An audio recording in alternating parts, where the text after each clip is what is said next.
Hello नमस्कार जय हिंद साथियों, आप सभी लोगों का बहुत बहुत स्वागत है पैरामेडिकल के यूट्यूब चैनल टोटल लर्निंग पे। तो दोस्तों आज मैं आप सभी के बीच में एम्स पैरामेडिकल प्रवेश परीक्षा 2024 का वीडियो लेकर के आ गया हूं। जैसा कि आप सभी लोग मुझसे कह रहे थे कि सर एम्स पैरामेडिकल प्रवेश परीक्षा 2024 के ऊपर वीडियो आनी चाहिए। तो प्रॉपर दोस्तों मैं इस वीडियो के अंदर एम्स पैरामेडिकल के बारे में बताने वाला हूं। ठीक है, कि इसका एग्जामिनेशन फॉर्म कब से शुरू हुआ, कब एंड होगा, इसका एग्जाम कब होने वाला है, इसके अंदर कौन कौन से कोर्स हैं, इसके अंदर कौन कौन से कॉलेज हैं, इसका एडमिशन प्रोसेस क्या है, इसमें क्या क्या डॉक्यूमेंट्स लगने वाले हैं और एम्स पैरामेडिकल को कौन कौन से विद्यार्थी कर सकते हैं, इसके बारे में प्रॉपर इसी वीडियो में आपको जानकारी देने वाला हूं। बेस्ट बुक कौन सा है, इसका सिलेबस क्या रहने वाला है, एग्जामिनेशन पैटर्न क्या रहने वाला है, हर वो इंफॉर्मेशन देने वाला हूं। तो प्रॉपर इस वीडियो के साथ बने रहें। चैनल पे नए हैं तो चैनल को सब्सक्राइब कर ले। और दोस्तों अगर आप लोग किसी भी स्टेट पैरामेडिकल का अगर एग्जाम दे रहे हो तो पैरामेडिकल के अंदर दोस्तों साइंस इंपॉर्टेंट है, तो आप साइंस को थोड़ा सा जोर से पढ़ेंगे। अगर आप लोग बिहार पैरामेडिकल की परीक्षा दे रहे हो और अगर हमारे साथ किसी भी कोर्स में जुड़े हुए, तो साथियों मैं यही सजेस्ट करूंगा कि आप लोग एम्स पैरामेडिकल का फॉर्म जरूर भरें। अब भरने की क्या एलिजिबिलिटी है इसके बारे में हम लोग बात करते हैं। ठीक है, यहाँ पे देखिए दोस्तों एम्स पैरामेडिकल के अंदर मैं क्या क्या बताने वाला हूँ। तो मैं दोस्तों यहाँ पे आप सभी को कोर्स का इंफॉर्मेशन पहले बताऊंगा, फिर उसके बाद इसका एंट्रेंस एग्जाम का इंफॉर्मेशन बताऊंगा, फिर एग्जामिनेशन पैटर्न और सिलेबस के बारे में चर्चा करेंगे, फिर बुक और स्टडी मटेरियल के बारे में चर्चा करेंगे और लास्ट इसका एडमिशन प्रोसेस क्या है ना, कॉलेज में लेने के लिए, और एक और पॉइंट कॉलेज के भी बारे में हम लोग चर्चा करेंगे। ठीक है, तो सबसे पहले मैं बताता हूं एम्स एग्जाम जो होता है साथियों, यह एक एग्जाम है। कैसे आपका बिहार पैरामेडिकल होता है उसके थ्रू बहुत सारे कोर्सेज आते हैं, इसमें भी क्या है साथियों कि एम्स एक एग्जाम है, एंट्रेंस एग्जाम होता है ना। इसके अंदर दोस्तों दो तरीके के कोर्सेज है, एक बीएससी नर्सिंग होता है, एक पैरामेडिकल होता है। ठीक है, तो बीएससी नर्सिंग के लिए दोस्तों एम्स के अंदर केवल ये जो भी आप लोगों को कोर्सेज दिखाया जा रहा है साथियों, ये 4 साल का कोर्सेज है। ठीक है, इसमें जितना भी आएगा ये सारा 4 साल का ये कोर्स आएगा, है ना। अगर आप बीएमएलटी करेंगे यहाँ पे, है ना, बैचलर डिग्री करेंगे। ठीक है, यहाँ पे दोस्तों केवल और केवल गर्ल्स करेंगी, ध्यान रखेंगे, है ना। अगर आप एम से नर्सिंग करना चाह रहे हैं तो लड़कियां ही केवल यहाँ से कर सकती है, और वो भी साथियों बायोलॉजी सब्जेक्ट से, ध्यान रखेंगे उनका दोस्तों बायो होना चाहिए। ठीक है, बायो उनका मेन सब्जेक्ट होना चाहिए। ठीक है, अगर मैं बात करूं यहाँ से मिनिमम कट ऑफ की, तो 50 से 55% तक, है ना, क्लास 12 के अंदर आना चाहिए ना, क्लास 12 पास्ड होने चाहिए। ठीक है, आप इसको साथियों अपेयरिंग पे भी भर सकते हैं, ऐसा कोई नहीं है, इसको आप लोग साथियों अपेयरिंग पे भी अप्लाई कर सकते हैं अगर आप अभी क्लास 12 में हैं, है ना। तो ऐसे तो सब कोई पास हो गए, आप लोग अभी अपेयरिंग पे ही इस फॉर्म को फिल करेंगे क्योंकि आप लोग का रिजल्ट अभी नहीं आया है। तो ठीक है, इस साइड में दोस्तों अगर आप पैरामेडिकल की कोर्स करते हैं तो इसमें दोस्तों गर्ल्स एंड बॉयज, ध्यान रखेंगे गर्ल्स एंड बॉयज, इसको दोनों लोग कर सकते हैं। और इसमें जो क्लास 12 में सब्जेक्ट होना चाहिए बायो या फिर मैथ, आपका एक्स्ट्रा में अगर बायोलॉजी है तो भी आप इसको कर सकते हैं। ठीक है, ये दोस्तों इसमें भी वही रिस्ट्रिक्शन है कि आप लोग दोस्तों 50 से 55%, ठीक है, ये तो क्लास 12 का रिजल्ट है। ठीक है, 50 से 55% पास होने चाहिए या, है ना, पास्ड होने चाहिए। ठीक है, अपेयरिंग पे भी आप इसको फिल कर सकते हैं। ये तो बातें आप लोगों को क्लियर हो गई उम्मीद करता हूं। ठीक है, इसमें दोस्तों इंग्लिश होना नेसेसरी है, बायोलॉजी के साथ ये दोनों में सारे में विथ इंग्लिश। ठीक है, विथ आपका अंग्रेजी सब्जेक्ट होना नेसेसरी है ना। यहाँ पे भी साथियों अगर मैथ है या फिर बायोलॉजी है तो विथ इंग्लिश सब्जेक्ट के साथ। ठीक है, तो ये आपका प्रॉपर दो तरीके के कोर्सेज इसके अंदर आ गए हैं। ठीक है, आगे बात करते साथियों, है ना, इसके फॉर्म से रिलेटेड देखिए ये ऑफिशियली नोटिफिकेशन है दोस्तों। अच्छा, अब बहुत सारे बच्चे कहते हैं कि सर फॉर्म कहाँ भराएगा, तो फॉर्म भराने के लिए साथियों आप सभी लोग एम्स के ऑफिशियल वेबसाइट पे जा सकते हैं, ems.exam.ac.in, ये ऑफिशियल वेबसाइट है। अगर आप एम्स भी सर्च करेंगे तो वहां पे आ जाएगा। ठीक है, तो ये देखिए दोस्तों आप लोगों का जो है ध्यान रखिएगा, है ना, जब आप दोस्तों फॉर्म फिल करेंगे तो फॉर्म फिल करने का भी यहाँ पे तरीका है। देखिए सबसे पहला जो स्टार्ट हो रहा है दोस्तों, यहाँ पे बेसिक रजिस्ट्रेशन होता है। जैसे सिंपली आपको आपका डिटेल्स पूछ करके आपका रजिस्ट्रेशन होगा। रजिस्ट्रेशन के बाद साथियों फिर उसके बाद आपका एक जनरेट कोड होगा। ध्यान रखिएगा, मैं बता देता हूं। सबसे पहले आपको क्या करना है, बेसिक रजिस्ट्रेशन करना है, जो कि बेसिक रजिस्ट्रेशन कब तक होगा साथियों, 5 से स्टार्ट हो चुका है ऑलरेडी, बहुत पहले ही स्टार्ट हो गया है, और 4 तक होगा। यानी देखिए 4 अप्रैल तक ये लास्ट है, 4 अप्रैल तक ये लास्ट दोस्तों बेसिक रजिस्ट्रेशन होगा, है ना। तो आप लोग जाकर के बेसिक रजिस्ट्रेशन कर सकते हैं या फिर साइबर में जाके करवा लीजिए। साथ ही साथ दोस्तों जब बेसिक रजिस्ट्रेशन हो जाएगा तब साथियों आप लोगों का यहाँ पे, है ना, कोड जनरेट होगा। अब जब आप कोड जनरेट करने जाएंगे तब वहां पर आपसे कोर्स पूछा जाएगा, ठीक है, कि आप किस कोर्स को करना चाहते हैं। तो वहां पे देखिए बीएससी एच नर्सिंग, तो अगर आप बीएससी नर्सिंग के लिए अप्लाई करना चाहते हैं तो बीएससी एच वाला सेलेक्ट करना होगा। अगर आप ये बीएससी नर्सिंग पोस्ट बेसिक, ये अलग कोर्स है, ठीक है। अब देखिए यहाँ पे बीएससी पैरामेडिकल कोर्स, तो आप अगर एम्स के अंदर पैरामेडिकल का कोर्स के लिए एलिजिबल है, जैसे लड़का है तो ये लड़का लोग केवल इसको भरेगा, लड़की लोग दोनों अप्लाई कर सकती है, ठीक है। अब देखो जब बेसिक इंफॉर्मेशन हो जाएगा तो बेसिक रजिस्ट्रेशन का डेट 4 अप्रैल तक है। जब आपका बेसिक हो जाएगा तो आप जनरेट करेंगे कोड। जब कोड जनरेट हो जाएगा तब दोस्तों आप लोग का फाइनल फॉर्म फिलअप होगा। फॉर्म फिलअप के दौरान दोस्तों आपसे केवल डिटेल्स लिए जाएंगे, क्लास 10th क्लास 12th, है ना, जो भी आपका डिटेल्स होगा, आधार कार्ड वगैरह, है ना। और ध्यान रखेंगे इसमें एक फोटो लगेगा, और फोटो कैसा रहने वाला है साथियों, ध्यान रखिएगा, जो फोटो रहने वाला है ना, उसमें कोई भी, है ना, कोई भी नहीं, सिंपली ये फोटो रहेगा, ठीक है, सिंपली ये फोटो रहेगा साथियों, है ना। कोई डेट वाला फोटो मत डालिएगा या नेम वाला, ठीक है, सिंपली यही फोटो रहेगा, ठीक है।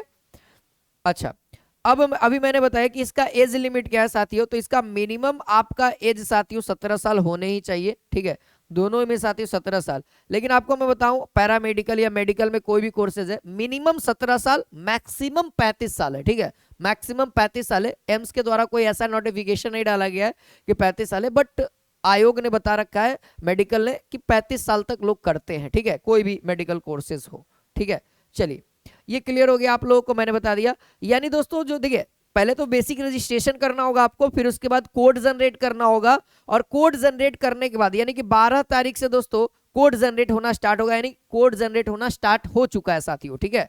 तो 12 मार्च से ये स्टार्ट हुआ है ना, 12 मार्च से स्टार्ट हुआ है, और 12 अप्रैल तक आपके पास टाइम है। अगर देखा जाए साथियों तो आपके पास 4 अप्रैल तक ही टाइम है।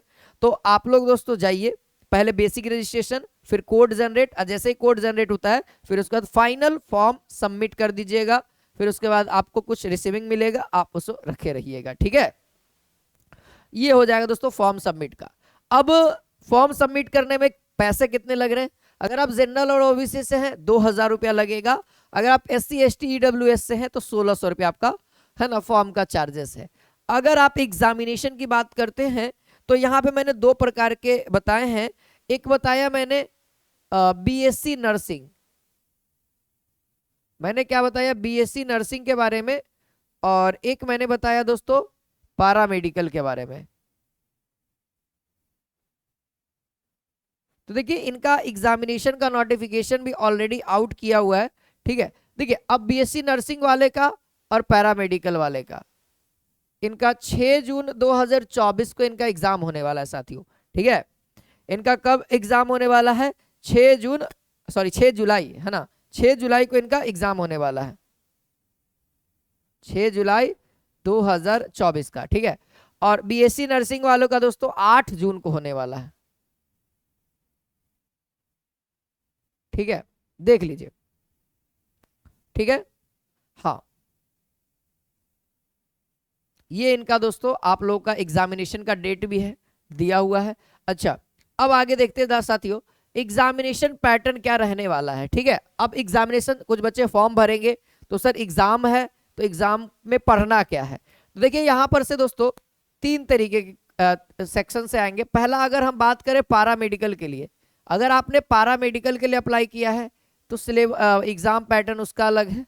अगर आप बीएससी नर्सिंग की बात कर रहे हैं तो उसका अलग है, थोड़ा सा अलग है, ठीक है। बीएससी नर्सिंग में आपको जीके बढ़ जाता है, यानी यहां पर से साथियों फिजिक्स, केमिस्ट्री, इसमें बायोलॉजी, ठीक है। यहां से कितने क्वेश्चन आ गए साथियों? 30 30 30, यानी ऑल ओवर 90। यानी दोस्तों अब प्रत्येक, ठीक है, यहां पे प्रत्येक क्वेश्चन का x मार्क्स ले लेगा और यहां पे नेगेटिव मार्क्स भी है। नेगेटिव मार्क्स कितना है? 1/3 का है। 1/3 का मतलब साथियों अगर आप 3 क्वेश्चन गलत करेंगे तो एक क्वेश्चन आपका सही वाला कट जाएगा। जैसे समझिए मैंने 4 क्वेश्चन अटेम्प्ट लिया, जिसमें से मेरा एक सही हो गया और बाकी ये 3 गलत हो गए, तो मेरे को मिलना कितना चाहिए था? अगर एक क्वेश्चन का 1 नंबर है यानी मेरे को 1 नंबर मिलना चाहिए था। लेकिन साथियों नेगेटिव 1/3 का नेगेटिव होने के कारण ये 3 क्वेश्चन गलत हुआ, इसका मतलब सही वाला भी गलत हो गया, यानी मेरे को नंबर कितना मिला? 0। अगर बाई चांस साथियों अगर 5 क्वेश्चन रहता और ये भी गलत हो जाता तो ध्यान देना 3 के चलते ये वाला भी गलत हो गया और एक पहले से गलत है, तो उसका कितना होगा? 0.3 है ना, 0.3 नंबर माइनस में मेरा आ जाएगा रिजल्ट, है ना। तो इसीलिए आप लोग को ये मैंने समझा दिया, इसमें नेगेटिव मार्किंग भी है। अच्छा, अगर हम इसमें बात करें तो इसमें भी आपका फिजिक्स, केमिस्ट्री, बायोलॉजी, साथ ही साथ दोस्तों जीके का सेक्शन आने वाला है। जीके से 10 क्वेश्चन, 30 30 और ये 30, यानी टोटल ऑल ओवर यहाँ पे 100 क्वेश्चंस दिखेंगे। अब रही बात दोस्तों लेवल, है ना, जो लेवल रहेगा साथियों वो एनसीईआरटी लेवल रहेगा, ठीक है ना।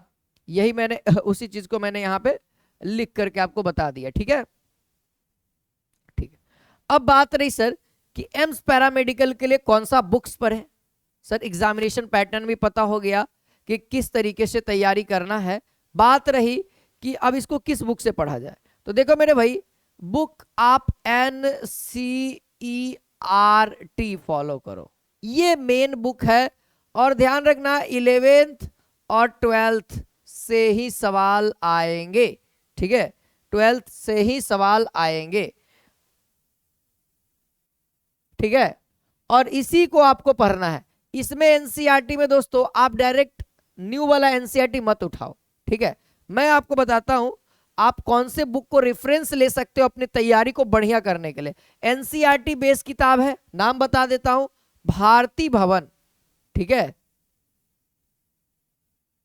भारती भवन किताब है, एनसीईआरटी बेस्ड है, क्लास 11 12 का आपको मिल जाएगा, मोटी किताब है, उसी को आपको पढ़ना है साथियों, ठीक है।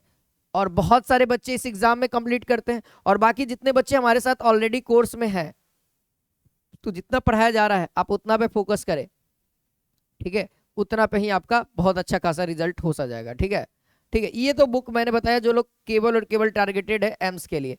अब एम्स के कॉलेज कौन कौन से हैं देख लीजिए, है ना, क्या है, रायपुर, भुवनेश्वर, जोधपुर, पटना। पटना वाला एम्स आपको पता है, पटना में आपको पैरामेडिकल का भी है सुविधा, है ना, पैरामेडिकल का भी कुछ रेडियोलॉजी है ना, रेडियोलॉजी है पटना में। तो अगर आप रेडियोलॉजी लोगे तो पटना में जरूर भरना, क्योंकि यहाँ पे अगर आपका 700 रैंक आ जाता है तो पटना में हो जाता है, ठीक है। 700 रैंक भी अगर आप ला देते हो तो पटना में आराम से हो जाएगा रेडियोलॉजी में, ठीक है। चलिए, अब एडमिशन का प्रोसेस क्या रहने वाला है सर, ठीक है, इसमें एडमिशन का क्या प्रोसेस रहने वाला है इसके बारे में थोड़ा सा समझ लेते हैं। देखिए सिंपली दोस्तों, जब आप रैंक आ जाएगा, जब आपका रिजल्ट आ जाएगा, तब दोस्तों आपको काउंसलिंग करने का मौका मिलेगा, जैसे आप लोग पहले करते हैं स्टेट में, ठीक है। उस तरीके से आपको कॉलेज प्रेफरेंस देना होगा और कोर्स के अकॉर्डिंग कॉलेज डालना होगा, और फिर फाइनली दोस्तों आपका वो चुना करके वहां पे आएगा कि आपको कौन सा कॉलेज मिला है, ठीक है। तो यही सेम एडमिशन प्रोसेस है। सबसे पहली बात तो आपको एग्जामिनेशन तक पहुंचना होगा, फिर उसके बाद ऑटोमेटिक आपको काउंसलिंग करना है। वो सारा कॉलेज वाले आपको सेलेक्ट करेंगे। अगर जितने भी कॉलेज हैं सारे कॉलेज में आपका नाम जाएगा, जो जो कॉलेज आप अलॉट करोगे वो कॉलेज आपको अलॉट अलॉटमेंट लेटर, अगर आपका सिलेक्शन होता है तो अलॉटमेंट लेटर देंगे और फिर आपको डीबी करवाना होगा। और जाकर के डीबी के टाइम ही आपको दोस्तों सारा डॉक्यूमेंट्स लगेगा, जातीय आवासीय आय प्रमाण पत्र, जो आप सर्टिफिकेट दे, जैसे कोई ईडब्ल्यूएस से है या डीक्यू से है, डीक्यू से डिजेबल कोटा से, तो उनका अपना एक सर्टिफिकेट रख ले रहिएगा, क्योंकि वो काम देगा आपको डीबी के दौरान। फोटोज वगैरह लगेंगे, ठीक है, ये सारे डॉक्यूमेंट्स लगेंगे आपको, है ना। तो फिलहाल ये मैंने आपको बताया, ठीक है। तो उम्मीद करता हूं कि वीडियो आप सभी लोग को पसंद में आ गया होगा। और अब और इन्फॉर्मेशन तो चाहिए नहीं, अब बाकी अब कुछ बच्चे कहेंगे सर चैप्टर क्या है, तो भैया क्लास 11th के अंदर जो जो चैप्टर्स हैं और क्लास 12th के अंदर जो जो चैप्टर्स हैं, सब की बात कर रहा हूँ, फिजिक्स केमिस्ट्री बायोलॉजी, उसी को पढ़िए, उसी को पढ़िए, है ना। किताब देखो, किताब ज़्यादा अच्छा रहता है, किताब ज़्यादा अच्छा रहता है पढ़ाई के मामले में, ठीक है। अगर आपको वैसे टीचर मिल गए हैं तो आप उन टीचर से पढ़िए, है ना। और बाकी अगर टीचर नहीं मिले हैं तो आप किताब से पढ़िए, ज़्यादा अच्छा रहेगा, है ना। देखो पढ़ना है तो बढ़िया टीचर से पढ़ना, है ना, और नहीं तो किताब से पढ़ना। लल्लू पंजू के फेर में मत रहना कि सस्ता में मिल रहा है कोर्स, कर लेते हैं, कुछ ना होगा तो 200 पैसा, तुमको नहीं पता है, सस्ता के चक्कर में तुम अपना समय बर्बाद कर रहे हो, ठीक है, सस्ता के चक्कर में अपना समय बर्बाद कर रहे हो, ठीक है। तो 100-200 रुपए के कोर्स के फेर में मत रहो, मैं कहूंगा वही आप किताब पढ़ो। देखो क्वालिटी चीज भी दोस्तों थोड़ा सा कॉस्टली पड़ता है, ये नहीं कहता हूँ कि एकदम पूरा रेयरली नहीं, ठीक है, चीपेस्ट होता है, लेकिन थोड़ा सा तो उसका क्वालिटी होना चाहिए। अब क्वालिटी को पहचाने कैसे, तो आप उनके डेमोस वीडियोस को देखो, जिनके अंदर क्वालिटी होगा ना दोस्त, वो कभी भी डेमो देने में घबराएंगे नहीं, वो सीधा कहेंगे ये लो वीडियो देख लो, पसंद आए जुड़ जाओ, क्योंकि उनको पता है कि हम क्वालिटी दे रहे हैं। तो क्वालिटी मैटर करता है कि आपको सामने वाला क्या पढ़ा रहा है, तभी भाई, है ना। नहीं तो इससे बढ़िया किताब में नॉलेज दे रखा है, किताब 4 दिन पढ़ोगे ना खुद पे खुद समझ में आने लगेगा, है ना। तो इसीलिए मैंने बताया कि 11th-12th का ही सिलेबस है और इसी को टारगेट करके आपको पढ़ना है। फॉर्म आ चुका है, आप लोग फॉर्म को अप्लाई कर सकते हैं, मैंने वेबसाइट का नाम भी बता दिया है, ठीक है। हाँ, आप जाइए अप्लाई करिए, मिलते हैं नेक्स्ट वीडियो में। जय हिंद, जय भारत।